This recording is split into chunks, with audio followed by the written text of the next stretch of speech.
Lucas capítulo 14, versos 25 al 27, después nos saltamos al 33. Le damos lectura en el nombre del Padre, del Hijo y del Espíritu Santo. Pareciera que está todo ok. Dice así, verso 25. Grandes multitudes iban con él, y volviéndose les dijo, verso 26, si alguno viene a mí y no aborrece a su padre y madre y mujer e hijos y hermanos y hermanas y aún también su propia vida, no puede ser mi discípulo. Verso 27, y el que no lleva su cruz y viene en pos de mí, no puede ser mi discípulo. Ahora nos saltamos al verso 33.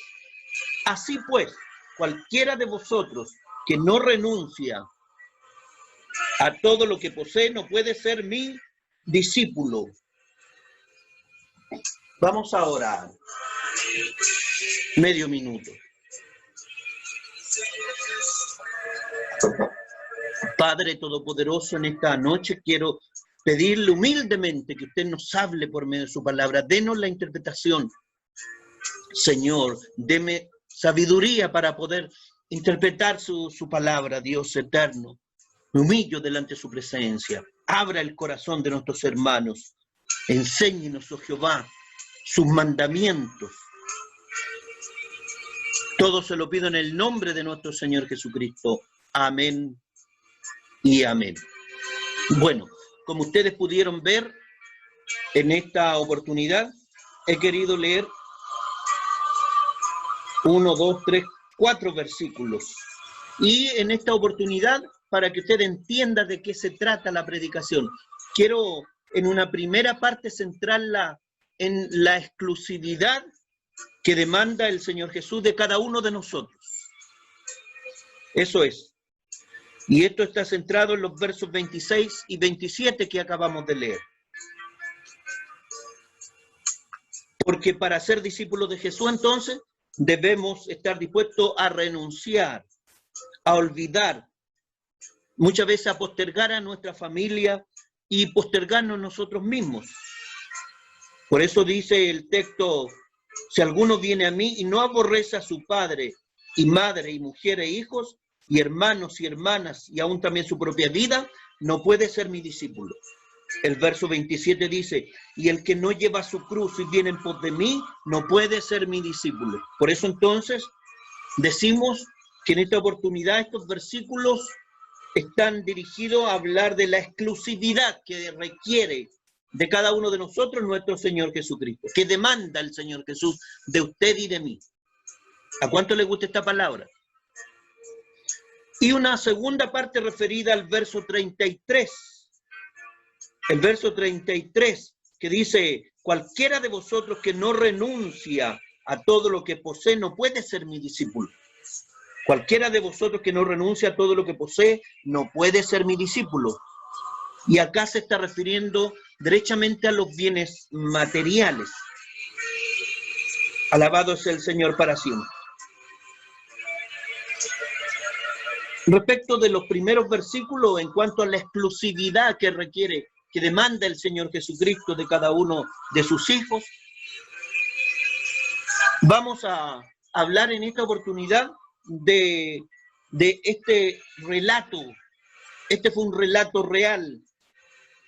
Lucas capítulo 9, versos 57 al 62, para que usted después lo busque en su casa. Lucas capítulo 9, versos 57 al 62. Acerca de la exclusividad que Dios requiere de cada uno de nosotros.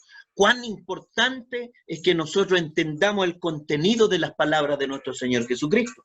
Dice, yendo ellos, estoy leyendo de la palabra de nuestro Dios, yendo ellos, uno le dijo en el camino, Señor, te seguiré a donde quiera que vayas. Mire, tremenda declaración de esta persona. Y el Señor le dijo entonces, las zorras tienen guarida y las aves de los cielos nidos, mas el Hijo del Hombre no tiene dónde recostar su cabeza. Esa fue la respuesta de nuestro Señor Jesucristo. Este hombre le hace una tremenda promesa al Señor Jesús, una promesa unilateral. En otras palabras, nadie le estaba preguntando.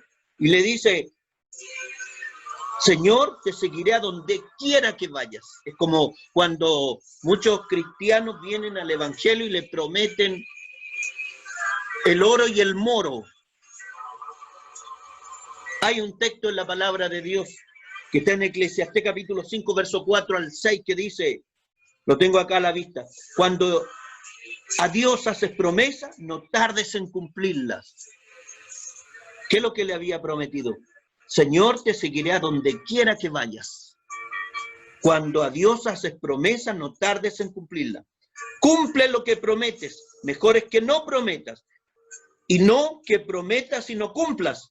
No dejes que tu boca te haga pecar, ni digas delante del ángel que fue ignorancia.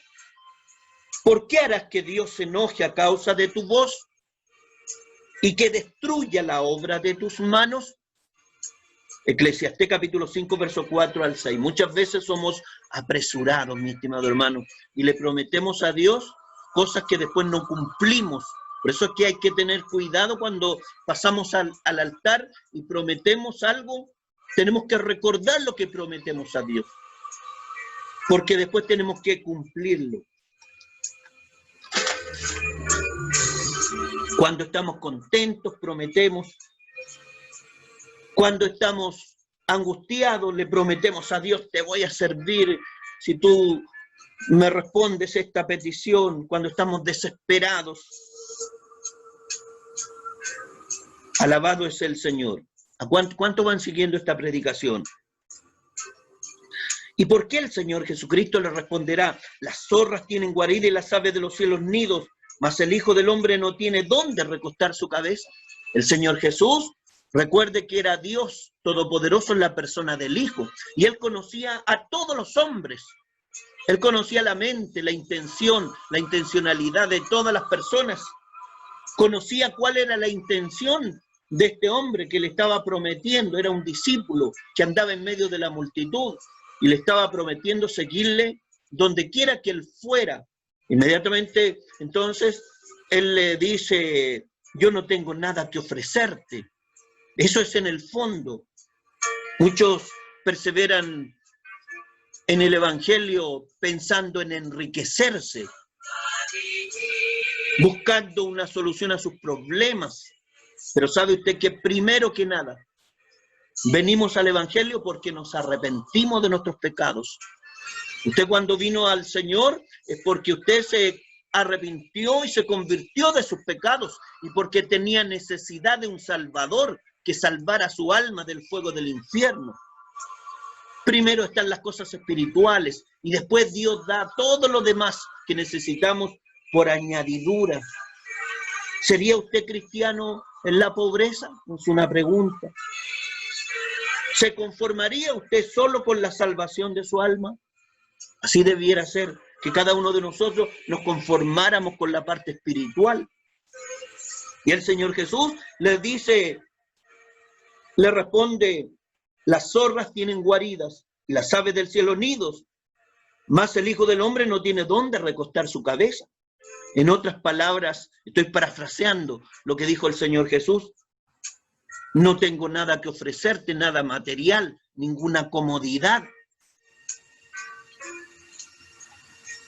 Tenían que dormir en el frío, a la intemperie, al desabrigo. Recuerde que andaban los discípulos con el Señor Jesús por los villorrios, por los pueblos, por los caminos, meses y meses. Luego, la palabra del Señor en Lucas capítulo 9, verso 57, acuérdese que estamos revisando este relato que es real. Esto fue real. Esto no es una parábola. No es una historia tampoco. Esto fue real. Dice, y dijo a otro, sígueme. Era una orden. Y este le dijo, Señor, déjame que primero vaya y entierre a mi padre. O sea, no es que este otro discípulo le estuviese rechazando la orden al Señor Jesús, no. Él pretendía obedecer, seguir al Señor Jesús. ¿Es así o no es así? Sígueme, le dijo. Pero tenía algo que hacer, algo muy importante. Yo diría que más que importante, era algo imprescindible, algo insustituible. ¿Qué era lo que tenía que hacer? Señor, déjame que primero vaya y entierre a mi padre. Las reglas de la lógica nos enseñan que un hijo siempre tiene que estar en el funeral de su padre. Búsqueme otro caso que sea más importante que esto. Cuando en los trabajos a alguien se le muere un familiar, incluso hasta la ley contempla, la ley laboral contempla permisos. Las leyes administrativas del sector público contemplan permisos para que un familiar vaya al funeral de su otro familiar. Incluso hasta la gente que están privadas de libertad tienen derechos para salir de la cárcel e ir a la sepultación de un familiar. Porque prácticamente no hay nada más importante en la vida. Búsqueme otra cosa más importante. Una diligencia, a eso es a lo que me refiero. Era algo demasiado importante. La muerte del padre de este discípulo debe haberle trastornado la vida. Eso pasa, la persona queda descolocada, queda choqueada con la muerte de un ser tan cercano. ¿Y por qué digo que es impostergable? Porque es un suceso que no puede decir, no, es que puedo ir mañana, puedo ir pasado mañana, no, es una vez en la vida. ¿Le gusta a usted la palabra del Señor? Bendito y alabado es nuestro Dios. Entonces cuando el Señor Jesús le dice, sígueme, y él le dice, espera primero que vaya y entierre a mi padre. Bendito y alabado es el Señor para siempre. ¿Cuál fue la respuesta de nuestro Señor Jesucristo? Deja que los muertos entierren a sus muertos, y tú ve y anuncia el reino de Dios. O sea, las cosas de Dios, seguir al Señor Jesucristo está por encima de cualquier circunstancia, cualquier situación. Nada hay más importante en la vida trascendental que es servir a Dios, servirle a Él. Bendito y alabado es nuestro Dios. ¿Le gusta a usted la palabra del Señor? Esta, como les decía anteriormente, no fue una parábola, no fue un relato del Señor, sino que fue un suceso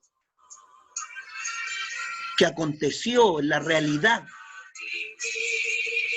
Deja que los muertos entierren a sus muertos y tú ve y anuncia el reino de Dios. ¿Puede usted comprender, entender cuán importante es predicar la palabra de nuestro Dios? ¿Hay algo más importante que predicar la palabra del Señor en esta vida? Toda nuestra vida tiene que, como hijos de Dios, como discípulos de Jesucristo, tiene que circular, tiene que moverse en torno a nuestro Señor Jesucristo, en torno al Evangelio, en torno a la iglesia, porque no hay nada más importante, mi estimado hermano. En otras palabras, ¿qué fue lo que le dijo el Señor Jesús? No vayas a enterrar a tu padre, sino que ve a predicar el reino de Dios. No sabemos qué es lo que ocurrió acá. Le vuelvo a reiterar, según esta enseñanza, nada sería importante que postergue al Señor Jesús y a las cosas de Dios. Siempre tenemos que aprender que Dios es la prioridad, es el number one en nuestras vidas, como dijo la hermana Sarita el otro día. Bendito y alabado es nuestro Dios. ¿A cuánto le gusta esta palabra? Mire qué bonita esta palabra. Santo es el Señor para siempre. Dice también este relato real. Entonces también dijo otro, te seguiré, Señor, pero déjame que me despida primero de los que están en mi casa. No era algo importante. A lo mejor podía irse sin despedirse de sus familiares. Era algo intrascendente, insignificante. A lo mejor era necesario que le fuera a avisar a sus familiares. Pero sabe usted que ni lo imprescindible, por un lado, como sepultar al Padre, ni lo insustituible, ni tampoco lo trivial, ni aquello de menor importancia que acontece casi todos los días, nada usted lo puede desviar de la atención del Señor Jesucristo. ¿Se fija usted que muchas veces los hermanos dicen, no pude ir a la iglesia porque tenía un cumpleaños? No pude ir a la iglesia porque estuve resfriado. No pude ir al punto de predicación, no, porque me llegó una visita. Siempre, entonces tenemos algo que decir, algo que con lo cual justificarnos, pero nuestras justificaciones son como trapos de inmundicia delante de nuestro Dios. Santo es el Señor para siempre. Siempre Dios tiene que estar en primer lugar, porque Él es el protagonista de nuestras vidas. ¿A cuánto le gusta esta palabra? Porque Él es el más notable. En todo tiene la preeminencia, porque Él es el primogénito de los muertos. Él es el primero y último. Nada puede postergar a nuestro Señor Jesucristo. Dice la palabra del Señor en este relato, y Jesús le dijo, ninguno que poniendo su mano en el arado mira hacia atrás es apto para el reino de Dios. ¿Qué significa poner la mano en el arado? Porque dice, ninguno que poniendo su mano en el arado mira hacia atrás es apto para el reino de Dios. Es un trabajo de cultivo de la tierra que requiere cierta capacitación, cierta especialidad, cierto cuidado. Gloria a Dios. Se requiere que alguien esté atento. Eso es poner la mano en el arado. Es realizar un trabajo que requiere atención, concentración, preocupación. No se puede hacer este tipo de trabajo con piloto automático, por ejemplo. Es alguien que tiene que estar siempre en su lugar de trabajo. No puede dejar solo, en este caso específico, no puede dejar solo a los bueyes. Eso es. Tenía que estar todo el tiempo dedicado al trabajo. A menos que deje a alguien responsable. Por lo tanto, no es apto alguien que actúa con desidia, con dejación. ¿Le gusta a usted la palabra de nuestro Dios? No es apto alguien que le da lo mismo como hace el trabajo. No es apto aquel que hace las cosas mal hechas, de manera mediocre. Tal vez las hermanas mujeres me van a entender. Es como cuando se manda a usted a hacer una pieza de ropa donde una costurera, y dos costureras, una que es pacotillera, entre comillas, que hace las cosas al lote, pero hay otra que es cuidadosa. ¿A cuál va a preferir usted? Es como aquel maestro de la construcción que construye casas, que hace trabajos, y le hace el trabajo bien hechito, bien terminado. Y el otro que lo hace rápido, lo único que quiere es terminar y que le paguen. Eso es una persona apta porque posee los conocimientos, las aptitudes para hacer el trabajo. Alguien que no es apto es alguien al cual no se le puede echar más cargas. Recuerde que ¿qué fue lo que dijo el Señor Jesús? Gloria a Dios para siempre. Ninguno que poniendo su mano en el arado mira hacia atrás es apto para el reino de Dios. Aquel que desvía la preocupación, la atención del trabajo espiritual, del trabajo en la obra del Señor, aquel que no dedica toda la atención requerida, aquel que no coloca en primer lugar a Dios, sino que siempre tiene excusas. Entonces esta persona no es apto para el reino de Dios. Mire qué terrible es la palabra. En otras palabras, no sirve para la obra de Dios. Es como en un trabajo. En los trabajos se requieren personas aptas. ¿A cuánto le gusta esta palabra? Gloria a Dios. Ya le he preguntado como 5 veces. ¿Cuántos levantan la mano y dicen, sí, a mí me gusta esta palabra? Gloria a Dios. Santo es nuestro Dios. Alguien que no es apto, no es idóneo, no está capacitado, no tiene dedos para el piano, como decimos. Ninguno que pone en peligro, ¿sabe usted que ninguno que pone en peligro lo correcto de un trabajo es apto? No sirve, mejor es sacarlo.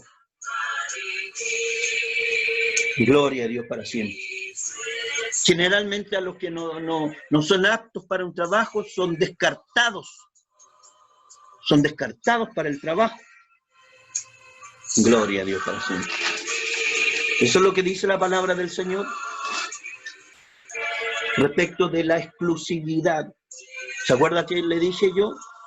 Versos 26, 27 de Lucas capítulo 14 van a estar referidos a la exclusividad que demanda nuestro Señor Jesucristo de cada uno de nosotros, pero que hagamos las cosas bien. Él quiere que nos preocupemos solamente de las cosas de Dios y Dios nos va a dar todo el resto, porque Él es el protagonista de nuestras vidas.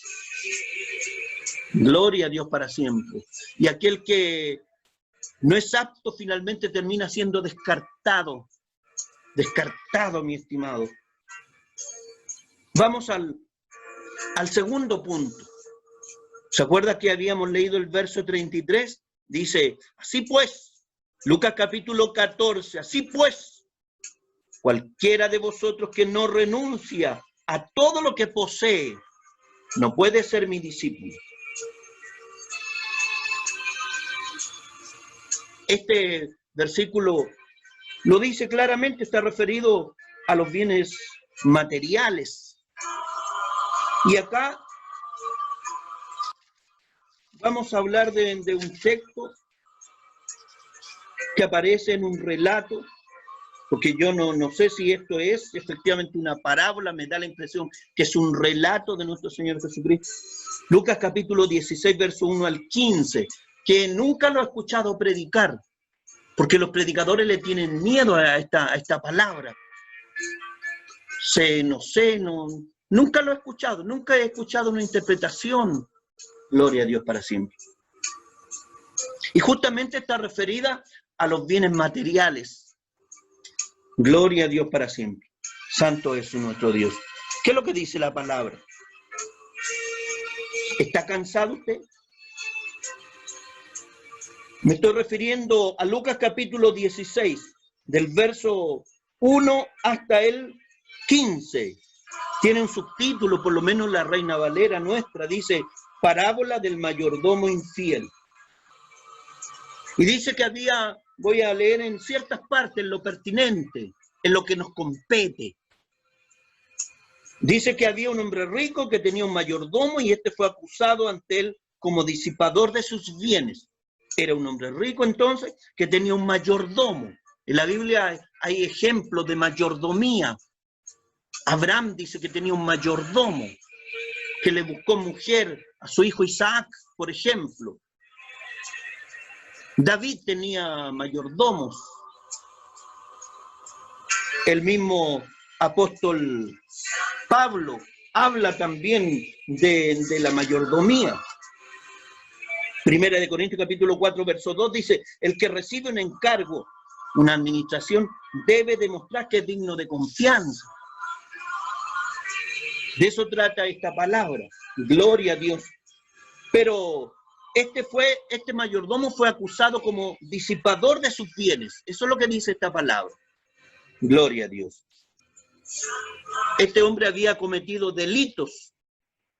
Este hombre había cometido delito entonces de malversación y de apropiación indebida. Así lo entiendo yo. Porque era disipador de los bienes. Entonces, el hombre rico llama al mayordomo y le dice, ¿qué es esto que oigo acerca de ti? Da cuenta de tu mayordomía. Tenía que entregar un informe financiero.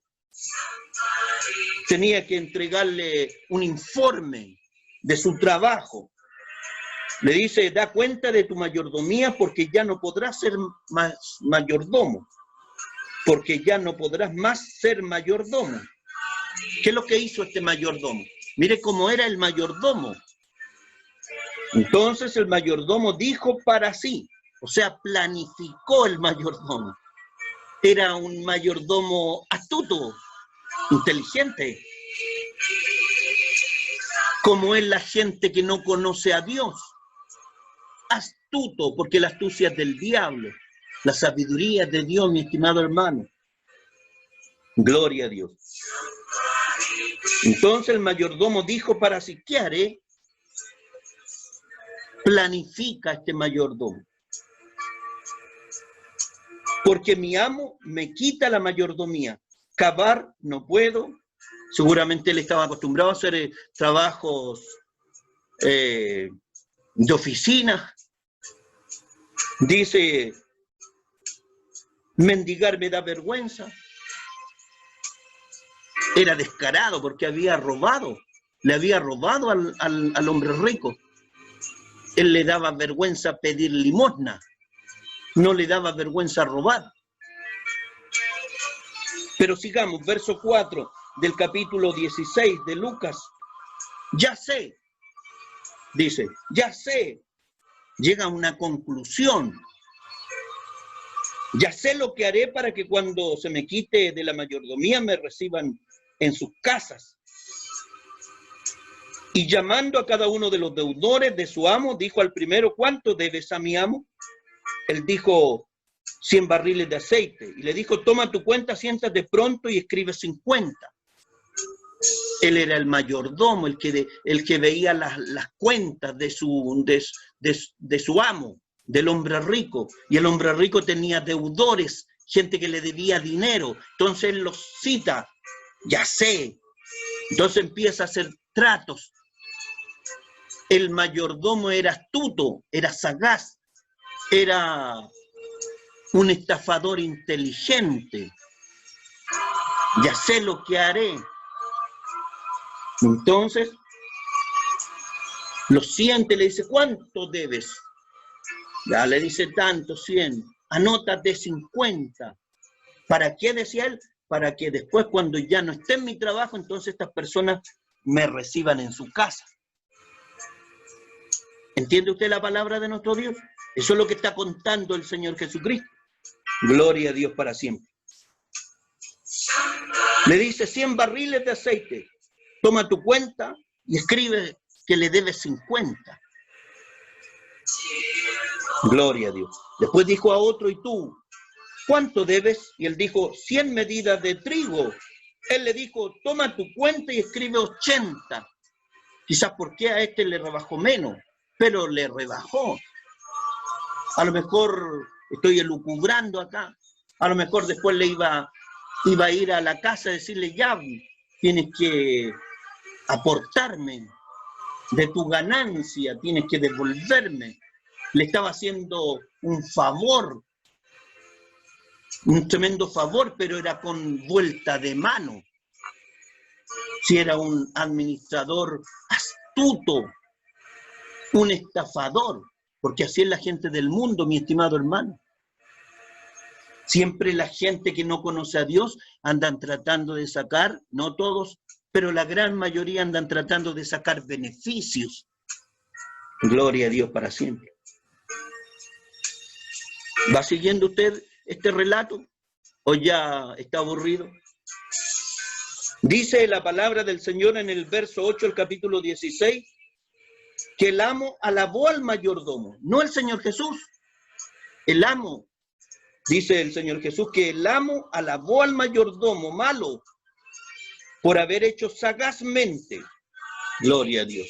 Pareciera como que el Señor Jesús está alabando a este mayordomo malo, pero no es así porque lo califica. ¿Cómo lo califica? Como malo.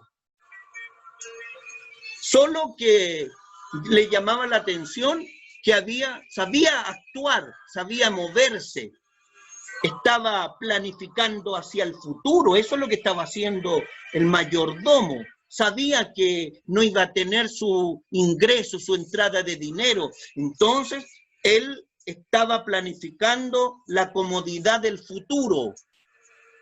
Seguramente después iba a ir a golpear a la puerta de estos deudores a los cuales él había beneficiado con lo ajeno, con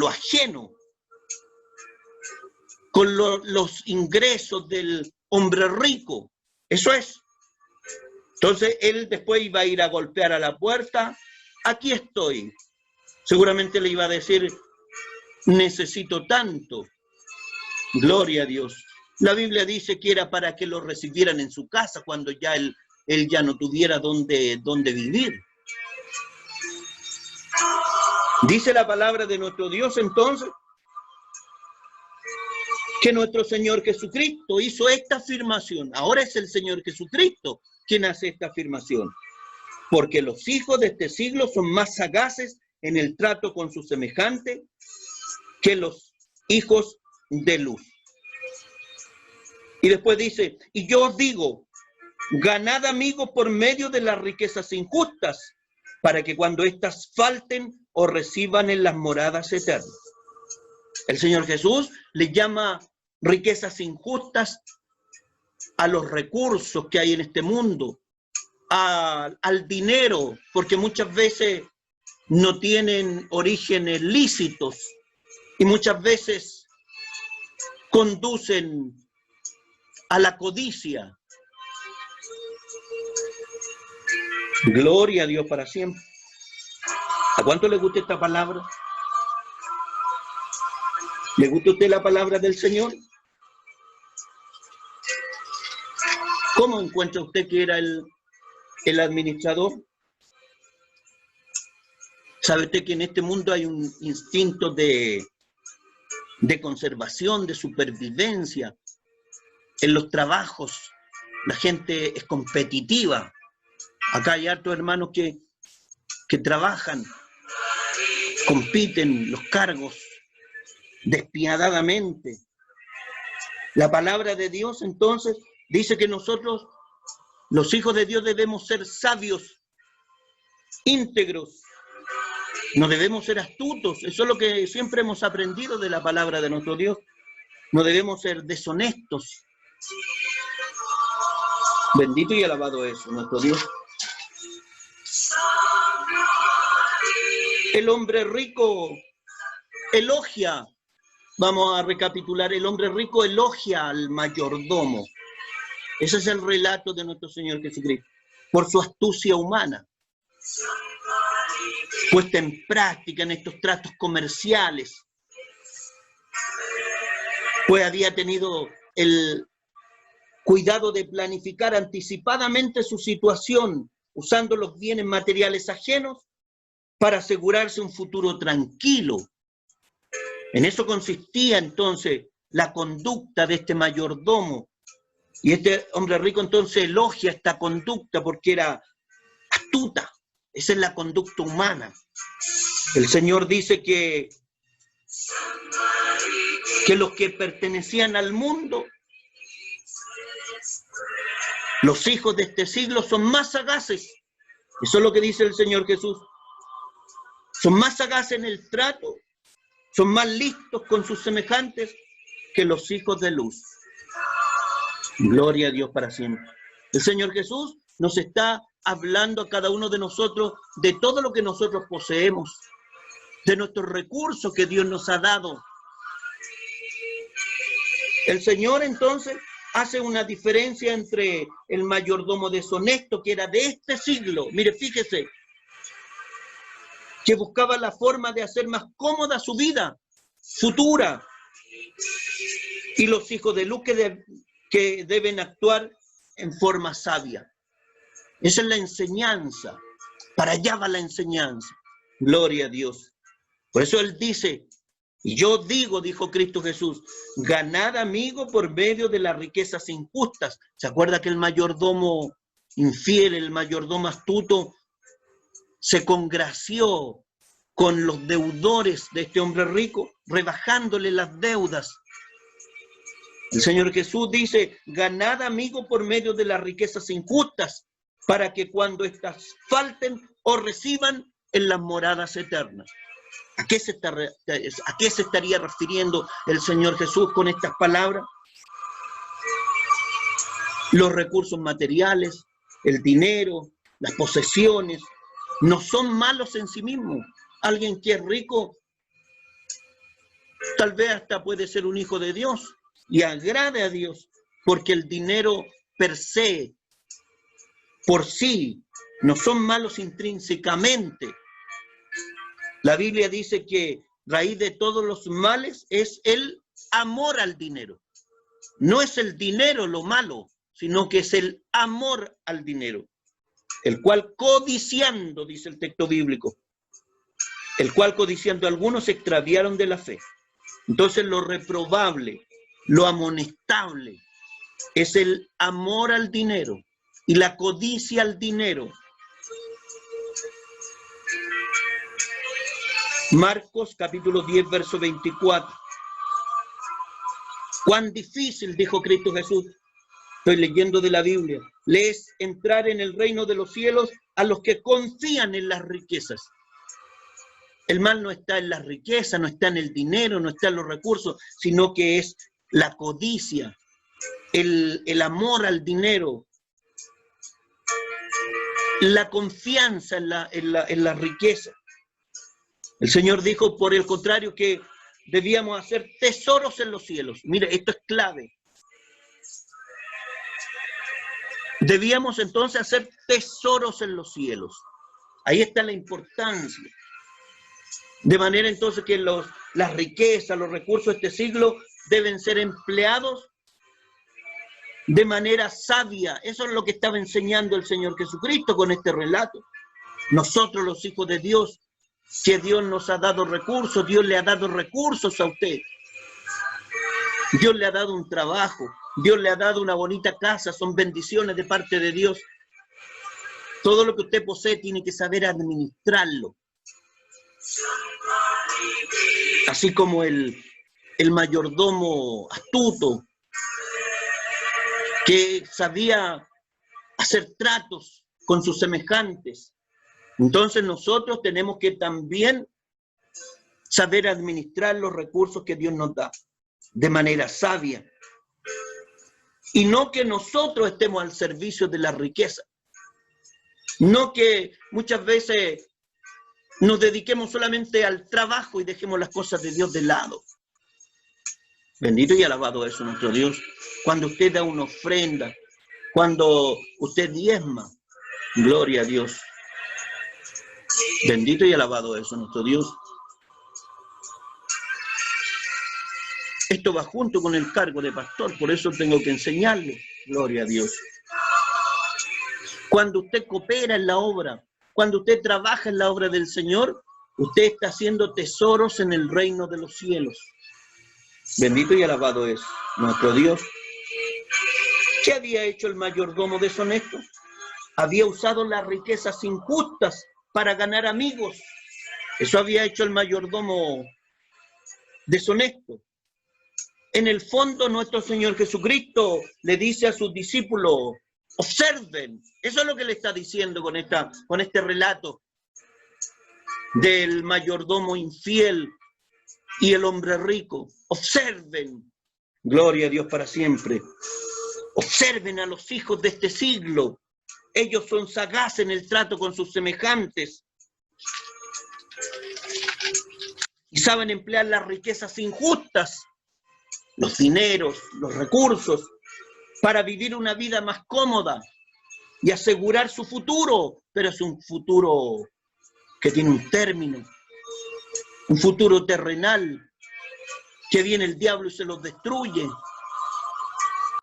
Y les estaba enseñando a sus discípulos, ustedes sean sabios y aprendan a utilizar sus recursos, sus ingresos, su dinero. ¿En qué? ¿En acumularlo? ¿En guardar sus recursos? No. Aprendan a utilizar sus recursos haciendo tesoros en los cielos y no acumulándolos, porque más abajo le dice, no podéis servir a dos señores, a Dios y a las riquezas, sino que debemos ganar almas. Bendito y alabado es nuestro Dios. Por eso Cristo Jesús dijo que era mejor dar que recibir. ¿Sabe usted que los textos bíblicos todos son coherentes unos con los otros, son armónicos, no hay contradicción en la enseñanza, en la doctrina de nuestro Señor Jesucristo? Jesús dijo, pues, si en las riquezas injustas no fuisteis fieles, ¿quién os confiará lo verdadero? Pues si aquí en esta tierra no supiste ayudar al prójimo, no supiste cooperar, y tú que tenías recursos, gloria a Dios para siempre. Te gustaba jactarte con tu auto nuevo, con tu casa, pero a lo mejor eras amarrete, eras avaro. Gloria a Dios para siempre. Bendito y alabado es nuestro Dios. ¿Sabe que dentro de las congregaciones también hay gente avara? Siempre a mí en la corporación, en nuestra corporación, que ya llevo como unos 40 años perseverando ahora, me dicen, ¿cuándo va a ser un evento? Y yo digo, más adelante, porque yo saco la cuenta de los hermanos y digo, ahora la mayoría de los hermanos tiene buena situación económica, pero son amarretes, son avaros. Yo digo, a lo mejor van a ser ¿cuántos los que van a cooperar? Los que me van a cooperar, ¿cuántos hermanos irán a llevar hermanos a su hogar? Algunos tienen tremendas casas que les gusta que el pastor vaya a ungir las casas. Yo a veces digo, este hermano como que me invita a que vaya a ungir su casa para que le vea la casa. Es fuerte lo que estoy diciendo. Por eso cuando le unjo los vehículos, yo digo, voy a ir por motivos de conciencia. Porque si el hermano, la hermana, es más pecador que el mismo diablo, ni que yo me vuelva loco ungiendo el auto, Dios no lo va a proteger. Porque si tiene el auto para fornicar, para adulterar, ahí no está Dios. Si en la casa que yo vaya y doblo mi rodilla y pongo la bendición, ni aunque me ponga de todos colores orando, ahí no va a estar la protección de Dios. Si hay adulterio, por ejemplo, gloria a Dios para siempre. O hay encarnecimiento al pastor de la iglesia, a los hermanos. ¿Se fija usted que está en nuestra vida la bendición de Dios? Eso no significa que más adelante no vaya a orar a su casa. Es para que usted aprenda. ¿Cuánto le gusta esta palabra? Bendito y alabado es nuestro Dios. Nosotros nuestros bienes tenemos que tenerlos a los pies de nuestro Señor Jesucristo, a disposición de la obra. No estoy diciendo que usted me los traiga para regalármelos, porque yo no tengo necesidad. Usted sabe eso. Gloria a Dios para siempre. Bendito y alabado es nuestro Dios. Por eso le coloqué el ejemplo de un evento que tuviésemos que hacer algún día. Y ahí yo voy a necesitar a los hermanos, pero tienen que dejar de ser amarretes. Porque usted va a ganar con Dios, tiene que ganar, amigo, por medio de las riquezas injustas, para que cuando éstas os falten, os reciban en las moradas eternas. Que para algo haya servido tu casa, que para algo haya servido tu auto, para trasladar a tus hermanos, para ir a la iglesia, para ir a un punto de predicación, para ir a un evento. ¿Va usted siguiendo esta palabra? Gloria a Dios. Bendito y alabado es nuestro Dios. Otros tienen tremendo sueldo cuando se le pide una ofrenda. Sí, aquí tengo 1.000 pesos, 1.000 pesos. Hay una pastora en el sur de Chile, en nuestra corporación, me parece, no estoy seguro. La pastora sabe, parece que se llama María Garrido. Y ella trabaja con, hágame una seña, y trabaja con hermanos, la mayoría varones. ¿Sabe cuánto dinero junta esa pastora? Millones y millones. Y por eso es que levantan un local, después levantan otro, porque tienen gente cooperadora, gente diezmadora. Dios bendiga a los que diezman. Acá hay muchos diezmadores. Hay muchos que ganan amigos con las riquezas injustas. Gloria a Dios. Para que cuando éstas les falten, van a ser recibidos en las moradas eternas. Gloria a Dios para siempre. Entonces Jesús dijo, pues si en las riquezas injustas no fuiste fieles, no supiste administrar tus bienes cuando los tenías acá en la tierra, ¿quién nos confiará lo verdadero? ¿Un avaro? Porque ¿sabe usted que los fariseos que estaban escuchando, dice que eran avaros, y se burlaban? Por eso es que esta parte, este relato, gloria a Dios, está referido a los bienes materiales, a la administración de los bienes materiales que tenemos cada uno de nosotros, los hijos de Dios. Un avaro es una persona que no está dispuesta a gastar su dinero e incluso a renunciar a tener comodidades básicas. No está dispuesto a gastar el dinero.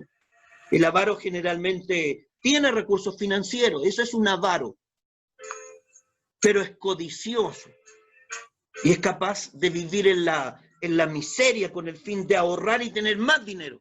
Es como el tío rico. Cuando yo era niño leía una historieta que eran el tío rico y tenía un depósito y siempre andaba un ladrón tratando de robarle el dinero al tío rico, y el tío rico andaba con unos abrigos súper roñoso, rotoso, pero tenía un depósito de dinero.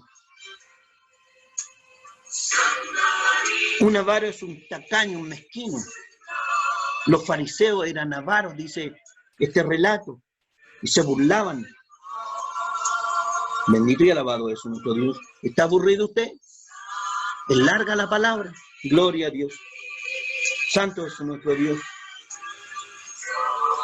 Ganar amigos por medio de las riquezas injustas, para que cuando éstas falten o reciban en las moradas eternas, significa, mi estimado hermano, edificar oro, plata, piedras preciosas que son materiales incombustibles.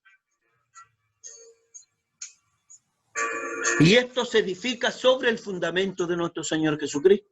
Tenemos que edificar nuestra vida en estos materiales incombustibles como son el oro, la plata, las piedras preciosas, para que cuando Dios vaya a pagarnos no desaparezcan, se incendien fácilmente como el heno, la paja, la hojarasca. Así como el mayordomo astuto entonces había empleado las riquezas injustas para ganar amigos, porque recuerde usted que el mayordomo astuto, este sinvergüenza, beneficiaba deudores que luego le debían favores. El mayordomo esperaba la vuelta de mano, como le dije anteriormente, a quienes le habían hecho, a quienes él le había hecho el bien, pero con lo ajeno. Así los hijos de Dios, los hijos del reino, esta es la enseñanza de este relato, deben ganar amigos por medio de las riquezas injustas, para que cuando éstas falten o reciban en las moradas eternas.